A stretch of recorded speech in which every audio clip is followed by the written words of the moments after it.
Well, good day from a chilly summer day here in Kiev. It is lunchtime and today we are going in search of food. What are we gonna have? We're gonna be having a whole bunch of different Ukrainian dishes. Yes. And this is a cuisine we're not too familiar with. Not at all. So we're just hoping to order a whole bunch of different things and try most of them for the first time. Let's go!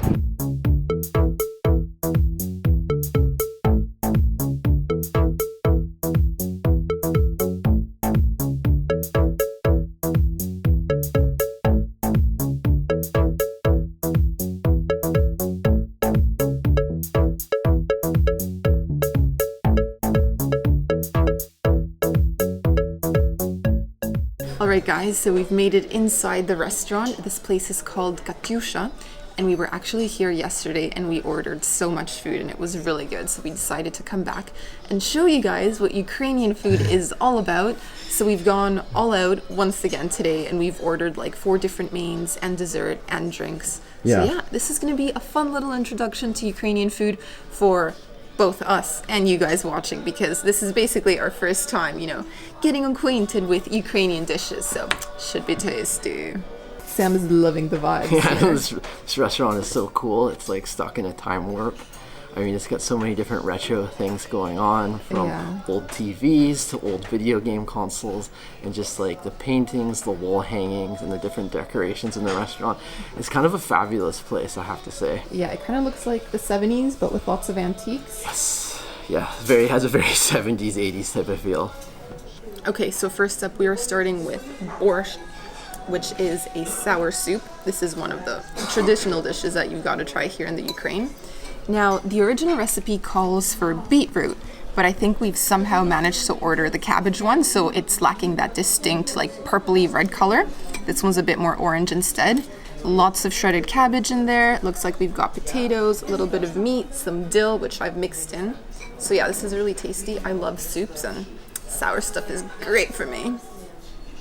Especially on a little bit of a chilly day. Yeah, huh? it is so chilly out, so I love to be having some soup. Really good. It's tasty. Good? All right, my time to try borscht. But before I even do that, over here we have some. It comes with bread, 2 little bread rolls, and we had these yesterday, so I know what this is. So this is like a little container of sour cream. Yeah. And in here, it's kind of like a buttery, oily, garlicky mix. Probably could be like I think it's olive oil and dill. I'm not sure about the garlic in there. No, I do taste garlic. Really? yeah. Okay, so I'm gonna try the bread, dunk it in this one, and then have a bit of that with borscht. Looks really good. Ooh, there's a big piece of meat. Look at that. Mm-hmm. Oh yeah. I also remember reading that you can add the sour cream to your borscht. Mm-hmm. You can actually just put it in your soup. That sounds like a really good idea. Yeah. Oh my gosh, that meat's so tender, it just melts in your mouth. I mean, this is... Let's experiment. Alright, let's actually try that then. Alright. So, take a bit. Just like that. Scoop it right in. Just gonna stir it in a bit. This time I'm gonna go for more of a cabbage potato bite. Oh yeah, it tastes way better with the sour cream. Yeah. Oh yeah, way better. Sam approved. Sam approved. So Sam here went for salad. Yeah, I wanted to try I think it's called the Olivier Salad. Olivier, and it's just it's very visible you can see exactly what's in it. Yeah. So you've got like eggs and carrots and peas and I think little cubes of ham, and it looks like it's kind of like in a type of a mayonnaise type of sauce. Mm-hmm. Time to try that. All right. And he goes for a bite. The Olivier Salad. What good. does he think? Kind of reminds me a bit of like a potato salad or something, like the kind of salads that you would have like in Canada. It's most similar to that. Yeah. But it's also really good because it's got like more ingredients than a typical potato salad. Ooh la la. So I do very much like it. I like that it's it's a bit of a richer salad, obviously, more of a high calorie one. And we all know my boy needs his calories, right? In this weather, yeah. I am ready for plate number 3. Have a look. So for this one, we got potato pancakes, and yesterday we tried zucchini pancakes, which were green and they were really tasty. but we figured potato ones were probably a bit more traditional. And we are gonna slather that. Sour cream on. Because So, yeah, these are a nice little size. You can probably order them as appetizers or as a side dish. So they look like they've been pan fried.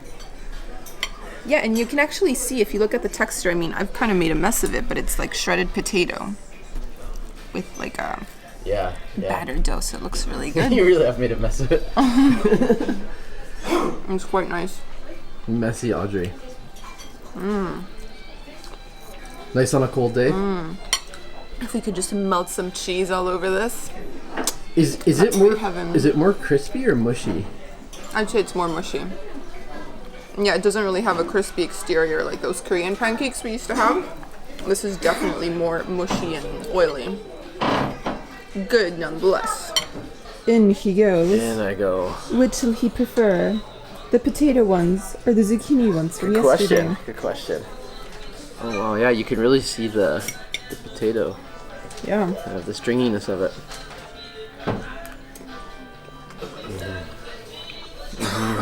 Oh my gosh, these are awesome. I'm kind of greasy, aren't they? Yeah. Artery clogging. Yeah, I think on a cold day I prefer the potato ones. They're a little more. They have a little more substance to them, I'd say. Yeah, these are nice. And we have 4 more. Moving on to our 4th dish. We believe this is called Varenyky or Varenyky. Yeah, we're not entirely sure. And having just traveled in Poland, these look very similar to the pierogi. Yeah, these look awfully familiar. It's cool how there's a lot of regional similarities between the cuisines in Eastern Europe. It even has the caramelized onions on top. It does, yeah. And I think the ones that we ordered, these dumplings have mushrooms and cabbage. So let's try them. They're definitely a little smaller than the ones we had in Poland. Yes. Yeah. They're more bite-sized. Oh man. What do you reckon? They're so good. Oh my gosh, I love any kind of dumpling. They're really tasty. Yeah, these ones are. They've got like kind of that greasy exterior, which is really nice. But then when you bite into it, the filling is really tasty. Like, oh my gosh, that's so good. And I just love how you have the onions on top as well. So good, I'm going in for another one. You know what else we noticed on the menu? You can actually order these dumplings baked. So you can have it boiled or baked, either way. And they have a separate name for the big ones. I forget what it is, but yeah, you can get them differently done. In we go. So yeah, these are definitely just kind of like miniature bite-sized. I feel like I could just be snacking on these, watching television, popping them in. I know, I could probably have like 20 of these if I was hungry, if not more. Quite nice. They are very good. And do you like the fillings? I do, yeah. I purposely ordered the mushroom ones because when I had those in Poland, I just loved them. I think Poland still leads the way with pierogi, but this is an interesting variation. So yeah, definitely enjoying it. Still going strong, time for dessert. Voila. We believe this is called Medovik, if we've deciphered the menu correctly. And if you take a closer look, it basically looks like a whole bunch of like little pancakes stacked on top of each other with layers of cream in between. And honey. Wow. Decadent? This is quite nice. I feel like I've had something similar before and I can't remember where. Where did we eat a cake like this? Maybe lately in Kyrgyzstan? And yeah, it was in Kyrgyzstan. Yeah, for dessert. I think it was called a honey cake. Yeah. And it had all these layers and just honey and cream in between. It's really tasty. What's on top though? I'm still trying to figure this out. Looks like some kind of nut. It comes with ice cream too. I think this could be like ground up nuts. It's really, really nice. And vanilla ice cream. Really good stuff. Time for me to try it. I feel like you've had like half the cake already. There isn't a whole lot left. Scientific purposes. How many bites did you have before me? Just only half. So I'm gonna try some with ice cream. Oh man, that is nice. Isn't it? That is one delicious cake. And I can tell that this place specializes in desserts because when you walk up the stairs, there's this big like display of all the cakes. So yeah, they're really pointing out all the different cakes that you can have when you come for lunch or dinner here. Yeah, so we're just wrapping up a delicious meal. Yeah, that was absolutely delicious. That was 5 dishes, including dessert. Yeah, we ate a lot. We definitely ate a lot, and it was all really good.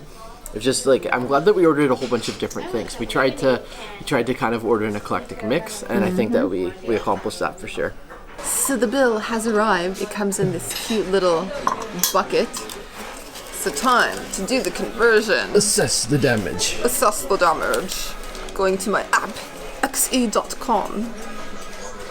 So basically, this came to 349 Ukrainian hryvnia. Can't even see the currency properly, guys. And in US dollars. Or UAH. UAH, for short. That would be $13 US and 71 cents. So that's not a lot considering we had 4 dishes and dessert. It's like a and drinks. And that was like, we each got our own salad too. Yeah. So it was even more dishes than what we had expected. Also, you want to see where I carry my currency? Oh my gosh. My sunglasses case. That's how I roll. That's how you roll. Anyways, nice, affordable meal here in Ukraine and delicious Ukrainian food. Absolutely.